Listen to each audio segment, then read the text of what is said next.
So I looked around the room when I got here this morning and kind of gauged how many of you were light skin, fair hair. I didn't look too close, but I mean, most of you in here probably have several freckles, little moles, maybe a few moles. With that said, I'm here to talk to you about a very deadly skin cancer called melanoma. Within the year of 2009, 1 in 50 people will die from melanoma. And that's pretty high odds in the eye gauge. So, with the summer months coming up and very hot weather on the way, I thought it would be a good idea to inform you about this. It's through personal experience and a lot of extensive research that I'm here to tell you basically the 3, well, probably 4 most important parts of melanoma. So the first and foremost thing I want to talk about is what causes melanoma. And more often than not, it's overexposure to the sun. And in early childhood, it's imperative that for those of you who have children, that you lather on the sunscreen, because overexposure to the sun or even to severe sunburns growing up can damage your skin to the point where it cannot defend itself. And our skin is our largest organ on the body in the first place. And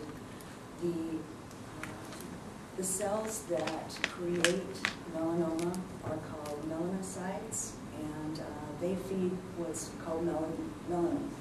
Melanin is what gives us our hair color, our eye color, and the pigment for our skin.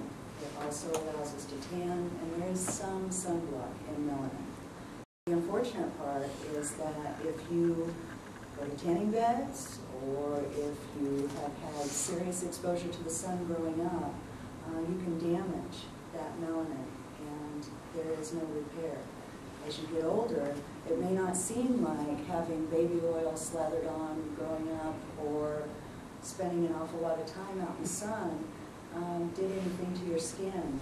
But for women between the ages of 24 and 29, it is the fastest growing cancer among those age brackets.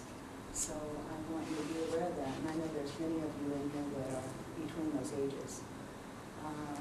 Dr. Kaufman of the Columbia University Melanoma Center states that melanoma is the fastest growing cancer worldwide, and it beats out any other cancer going on right now. So I'm just going to go over a couple of brief things really quick. What causes melanoma, we went over. Overexposure, tanning beds. Another part of that would be genetics. So if you've been predisposed to melanoma, as I have, once you have melanoma the first time, there's a 900% chance you'll get it again. So I'm going to show you a couple of quick, they're not too bad, images, but I'm just going to share with you. This is the, how do you bring this up? Well, she wasn't up there. You didn't bring it up? She wasn't up there. Oh, well. So we'll go without rules while Eric does this. I don't know how many of you are familiar with Bob Marley, but to me, he is the reggae king, always will be. Him and I share a common factor, which is he had melanoma under his big toenail. And by the time they diagnosed my melanoma, they thought it was a blood blister. It turned out that it had already traveled up my leg and invaded my lymph nodes. So if you get a blood blister, you don't see any trauma or feel like you had any trauma to your finger or your toe, get it checked. Get your children checked. If you have any moles, 5 or more moles that are larger than a 1/4 inch in diameter, they've changed in color or shape, then chances are you might have melanoma. So another common one, let me just turn this off really quick. Can you see that? I took some time on these gory pictures. So I know a lot of you like to spend time out in the sun. This is a common one that you'll see. It changes in color throughout, so keep that in mind. This is the one that is quite dangerous. Within the middle of your eye, if you don't wear sunglasses during the summertime, you can get melanoma in your eye.